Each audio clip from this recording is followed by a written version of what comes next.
Welcome to another edition of the Buzzer Beater on the Buffoon Sports Talk Network.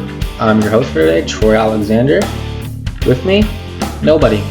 Actually, just recording an episode here by myself. I just kind of wanted to go over a few little notes going around on the NBA. Just kind of want to jump right in. And if you guys have any questions, send them to buffoonsportstalk@gmail.com. I will be answering them. Any type of questions you have, send them on through. NBA related. I mean, you want me to go over a topic on the best places to eat in Arizona? I don't care. Send your questions in. But preferably NBA would be awesome. But you can throw a little spin on it too. It's totally up to whatever you guys want to do. But like I said, I've been watching a lot of basketball, as I always do when the season is rolling around. I follow it like pretty much 24/7, and I apologize for not too much content lately, solely just because I've been so busy with work and just getting everything ready for the holidays. I'm an 8-month-old baby, so it's been crazy the last 2-3 weeks or so. I know the other buffoons have been pretty busy themselves. So it's been hard to get content out there, but I'm really going to strive to try to get more out there for everybody. But anyway, not to be a buzzkill or anything, but I wanted to start. I've got a few things I want to go over, but I really wanted to start with, is it panic time in Portland? You know, Carmelo Anthony is there now. I'm happy for Carmelo. I am. But I don't think it's working. Like, I look at Portland and I think they really miss Nurkic. Nurkic's injury has been so critical in Portland's success. And because of his injury, they had to go out and get Hassan Whiteside. I don't think that's worked out very well.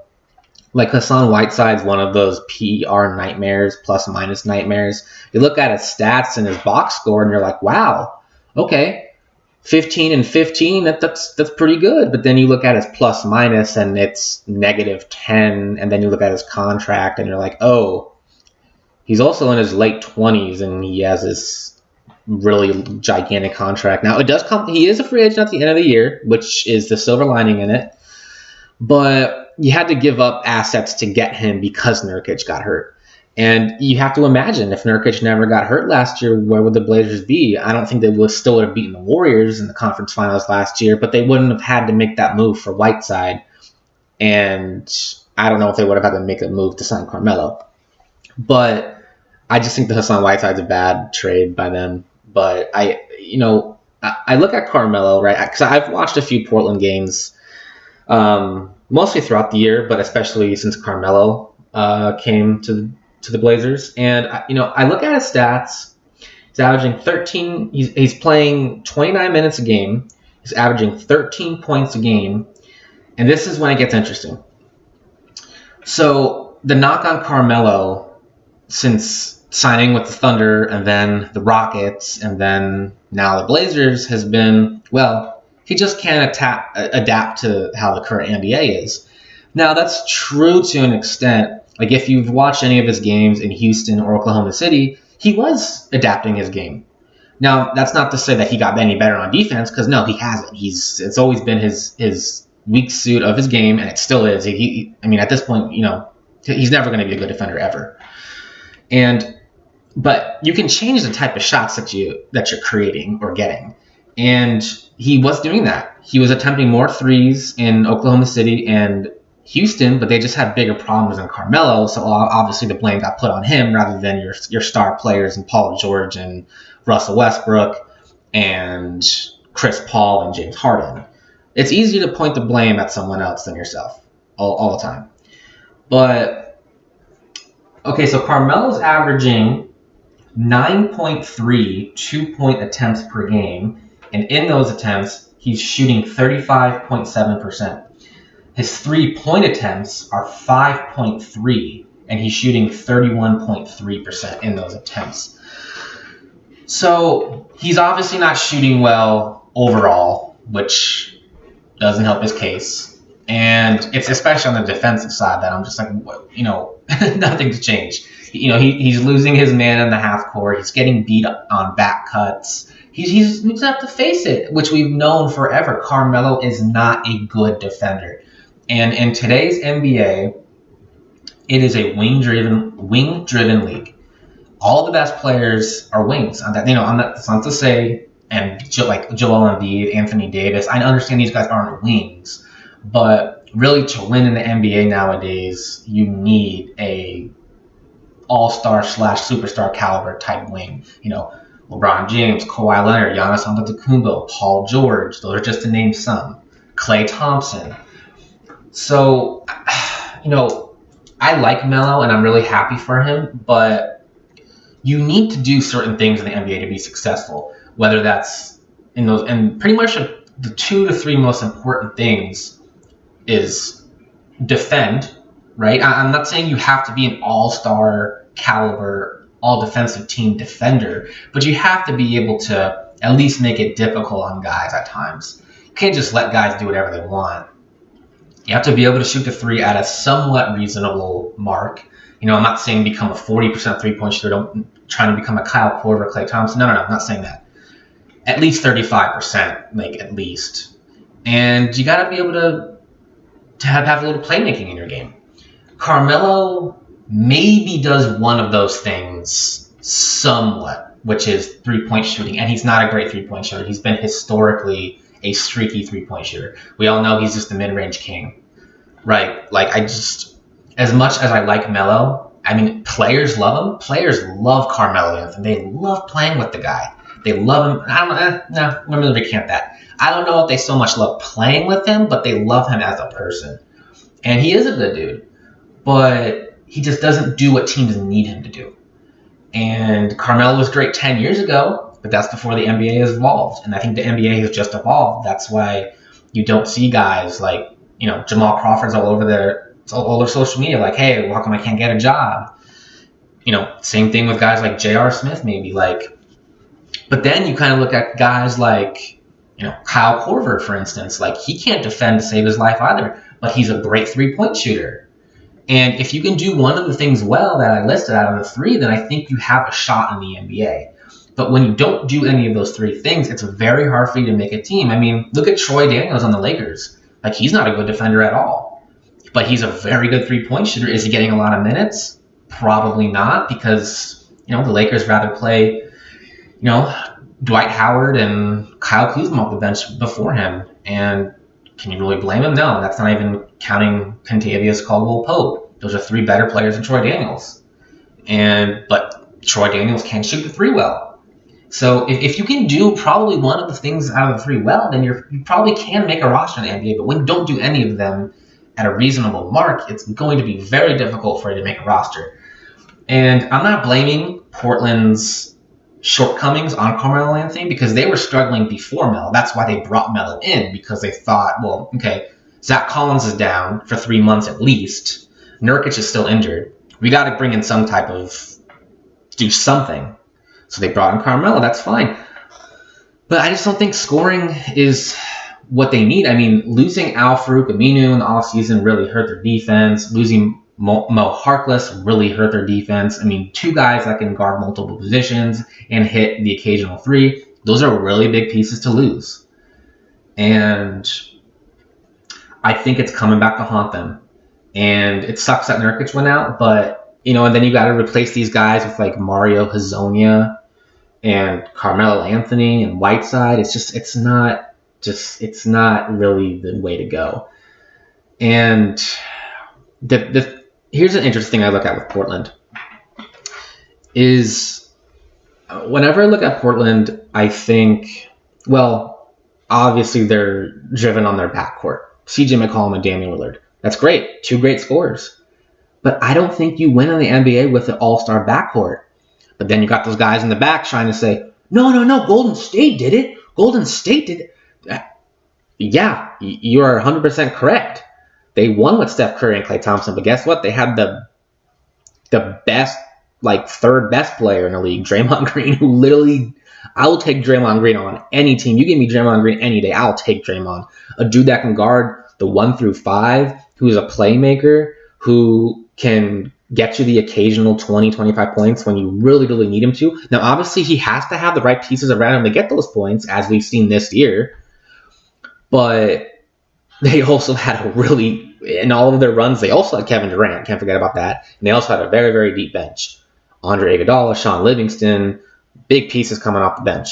Now, I just don't think, and you got to account that Steph and Clay are arguably the two best shooters to ever play in the NBA on the same team. That always helps too.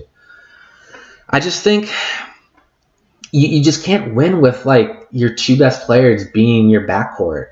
And in today's NBA, like guards are smaller. Guards are just naturally smaller, and it's very hard when you're a small player to get shots up against length. Like I think and now I'm not saying the sole reason why Golden State won against Portland in the conference finals last year is because of their length, but it played a factor. It's hard for CJ and Dame to get shots up against length. Same reason why Steph Curry struggled in the finals last year because of Toronto's length. And when you're a smaller player, it's hard to get shots up on length. That's just how it is. And now Portland fan base is probably going to kill me for saying this, but is it about time you start looking at ways to move CJ McCollum? I mean, Toronto did it. Look at Toronto. They thought that they could win with a backcourt of DeMar DeRozan and Kyle Lowry, and I'm going to get to the Spurs here soon after the Trailblazers topic, but they eventually had to make a move as well, and they didn't have a wing, so they traded DDR and they traded another piece, and they got Danny Green and Kawhi Leonard, two really good wings, and Kawhi Leonard's a superstar, and they won an NBA championship. So clearly the backcourt was the reason the Raptors were not ultimately getting past LeBron James in the East. Okay, so LeBron leaves, goes to the West, and you get Kawhi Leonard and you win the NBA championship. Great. Maybe Portland needs to pick up on that type of model because I just don't think you can win with an all-star backcourt as your best players on your team. Now, you ask me what kind of packages they can put together. I don't know. That's the thing Portland is going to have to look in the mirror and figure out.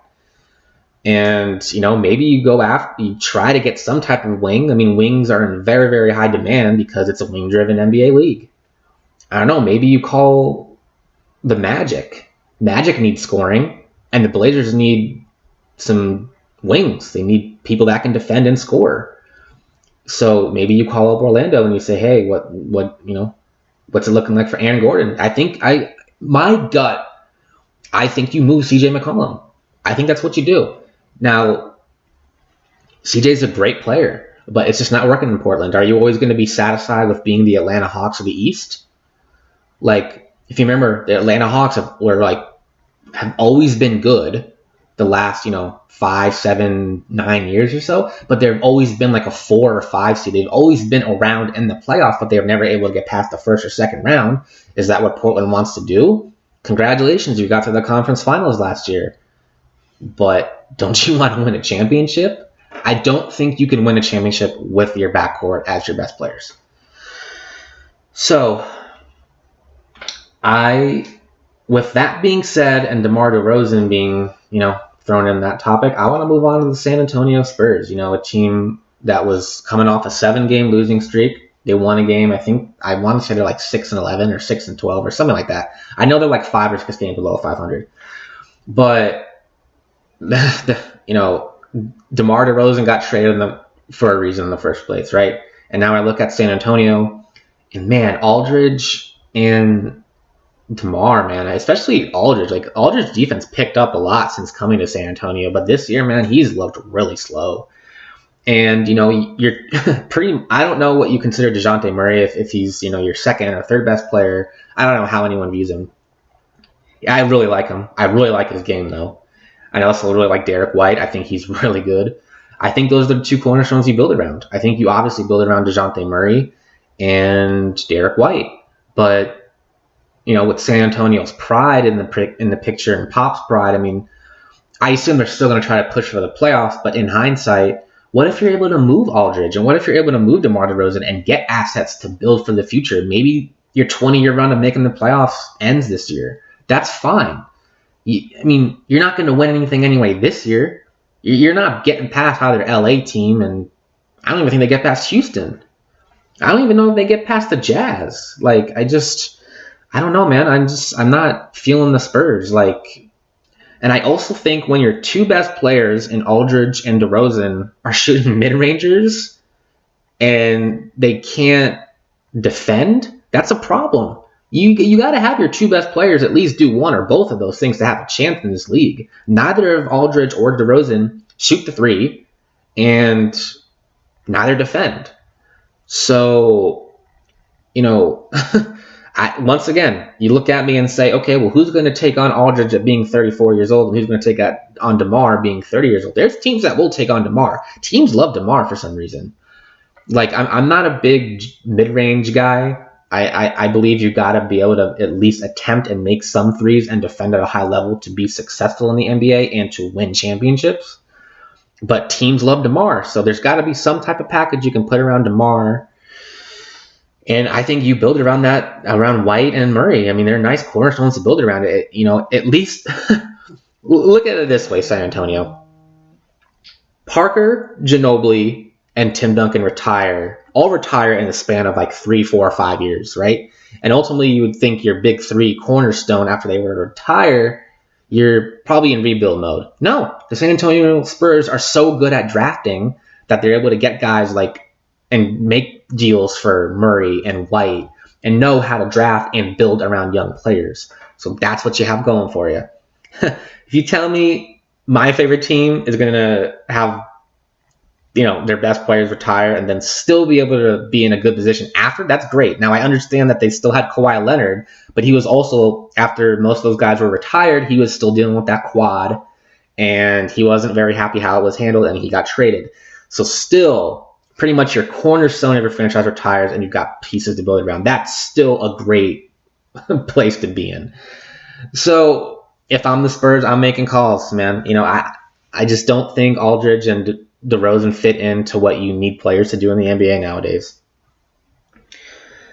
But I mean that's really all I wanted to touch on with the Spurs. And then last thing I wanted to get to, my buddies always ask me, who do you think's, we're always having these MVP talks. I mean, I understand we're only 16 games in, and it's way, way too early for any type of voting, all-star talk, MVP talk. We still got to see how this develops. But I mean, people have been asking me about Kawhi Leonard lately. I don't think Kawhi's going to play enough games to be in that talk, which is fine. I mean, as long as he's ready and 100% for the playoffs, that's what really counts. I mean, at the end of the day, if you win an MVP, but you don't win a championship, I mean, I guess that's cool. But how everyone looks at the NBA is, okay, well, you're measured on your championships, which is stupid. It's really stupid, and I hate the conversation, but that's really what you're measured by.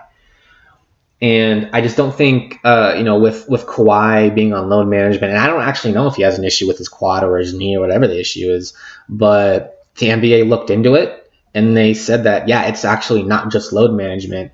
It really is something lingering. So that's something to look after. Definitely something to look into. So because of that, I just don't think Kawhi is going to play enough games to get the proper votes to get MVP. That's not to say he's not one of the greatest players in the game. He still is. But that's just how MVP is measured. But my top 4 candidates are LeBron James, Giannis Antetokounmpo, James Harden, and Luka Doncic. Those are my top 4 candidates for MVP this year. I think Giannis has upped his play since Chris Middleton went down a few weeks back, and he's only upped his play. I mean, the guy is so amazing. Giannis is one of my favorite players to watch. I love Giannis. He's just, man, if he can get like a solid jump shooter, a solid jump shot, he will be one of the most talented players we have ever seen. Ever. I mean, James Harden, I mean, the guy had the 7th highest scoring average in league history last year, and he's averaging like 36 or 37 right now, and he's not even shooting great. I think he's only shooting like 30% from 3 or something like that. Excuse my stat analysis, guys. I checked a few days back. I haven't checked today on his stats or true shooting. But I know that if Harden can up his like 3-point percentage to like 37 or 38%, even like, a little higher or something, the guy will be averaging over 40 points a game. The only guy to ever average over 40 is in a season is Wilt Chamberlain. He did it twice. And one of the times he was 50 points, and the year after it was like 47 or 48 points. That's insane. If you're able to put yourself in that company, Harden is one of the best scorers we have ever seen, ever. Like, you want to compare his game to Kobe's? Like, is he a better scorer than Kobe? I don't know, man. Kobe never averaged what James did last year. I'm not saying James is a better scorer than Kobe. I mean, he might be, but I mean, James is making a case for being one of the best scorers, like top 3-4 scorers ever in the history of the NBA. I understand fans and maybe players don't even like watching him because it's boring, and I agree it is boring, but it is still so impressive what the guy is doing. Like I said, if he's able to average 40 and lead the Rockets like a top 3 seed in the West, it's going to be hard for someone to top his MVP case. And, you know, you look at the Lakers and LeBron James, like, best record in the NBA and leading the league in assists at 11 assists per game. His scoring's down, but hits threes because he's facilitating so much, and he's making Anthony Davis the focal point of that offense. And he is going to be 35. And it's still so incredible what the guy is doing at age 34, about to be 35 next month. Guy in his 17th season to have all that mileage and still be able to rack up the numbers he's putting up is really incredible. And he's picked up his defense. That's one of the biggest things for me. Like, probably his first year back in Cleveland, even probably that last year in Miami, that fourth year, is when his defense really was taking a hit. And, you know, I think he got second team all defense that in 2014, his last year in Miami. I think that was just solely based on reputation. He was not playing good defense that year. And then these first 4 years in Cleveland back, he wasn't really much of a defender. Last year, not so much. His first year with the Lakers. And now this year, he's really picked his defense back up. Like, his closeouts are good. His one-on-one defense is good. And, you know, the Lakers will go through stretches where they're, like, these last few games against bad teams, like the Thunder and the Grizzlies, like, you can tell they take nights off on defense, and LeBron does at times, but when LeBron needs to, he does pick his defense up, and that's one of the things I've seen as a vast improvement this year. So, and the Lakers have one of the best defenses in the league. They're either number 1 or number 2 in defense. So, and obviously that's attributed to their defenders and Anthony Davis. And Anthony Davis is another freak of nature, Jesus. But, you know, basically it's just a testament to LeBron and how he's been able to just kind of pick his defense up in the 17th year of his career.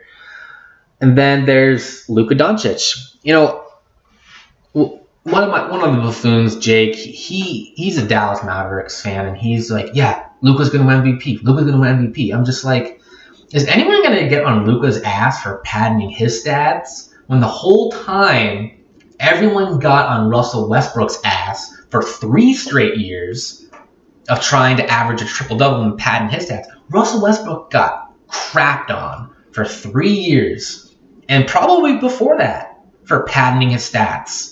And guess what? The only player before Russell Westbrook to ever do this was Oscar Robertson, was to average a triple-double in a regular season, and Russell did it 3 years in a row. 3! And won MVP one time out of those three years. And I just don't understand why Luka isn't getting shit for this. Like, there's a gigantic double standard in the NBA. LeBron James can attest to this, because whenever he does something wrong, he is criticized completely. It was just blown out of proportion. But when players like Steph Curry do something wrong, it's completely okay because he's this humble guy, and he's this guy that he's a great family man, and he's a great this, he's a great that. But when he does something awful on a basketball court, he doesn't get criticized nearly as hard as LeBron James. So there is a gigantic double standard in the NBA. So I want to understand why it's okay for Luka to pad in his stats, but it's not okay for Russell to. You got to have the same standard for each player. And obviously, me saying that's not going to change anything. It's still going to be the same. But I don't think Luka's going to win it this year. If he averages a triple-double, that's awesome and all, but Russell just did it 3 years in a row. And in all 3 years, his team made it to the playoffs. So is Luka going to average a triple-double and take his team to the playoffs at age 20, that would be a gigantic milestone and a gigantic accomplishment for Luka. But because Russell just did it 3 years in a row, I don't think it's going to be as magnified for Luka as it would normally be if Russell did not do that. Now, I'm not saying Luka's not going to ever win an MVP. He is for sure going to win multiple MVPs, I believe. Just maybe not this year. I just think if you're battling for a playoff spot, I mean, especially if the Warriors aren't making it, and especially if the Spurs don't make it, there's going to be like 3 teams that I think are going to be battling for 2 spots in the West. Now, I think those 3 teams are going to be the Timberwolves, the Suns, and the Mavericks. And if Luka is able to take his team to the playoffs while carrying them and averaging a triple-double, he certainly has a case, for sure. But I look at the rest of the league, and Giannis's Bucks are most likely going to get a 1 or 2 seed in the East, and Giannis is going to finish in another amazing regular season.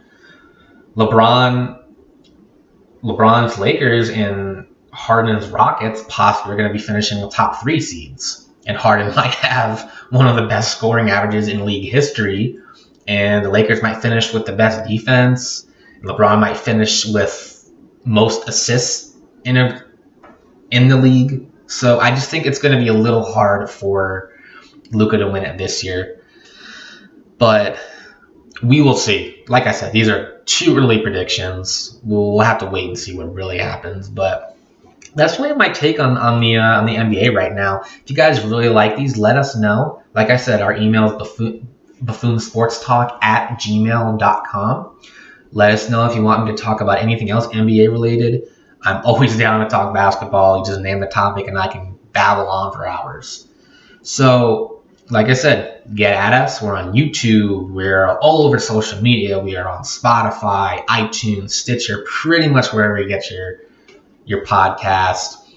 The other guys I know Jake does his Sunday rundowns when he discusses NFL. So take a listen to that, the Jake Sunday rundown. Definitely would like to tune into that. He gives his analysis on his picks for the day. And we are the Buffoons. Keep your ears open for us. We're all over the place. So, Bullet, take it away.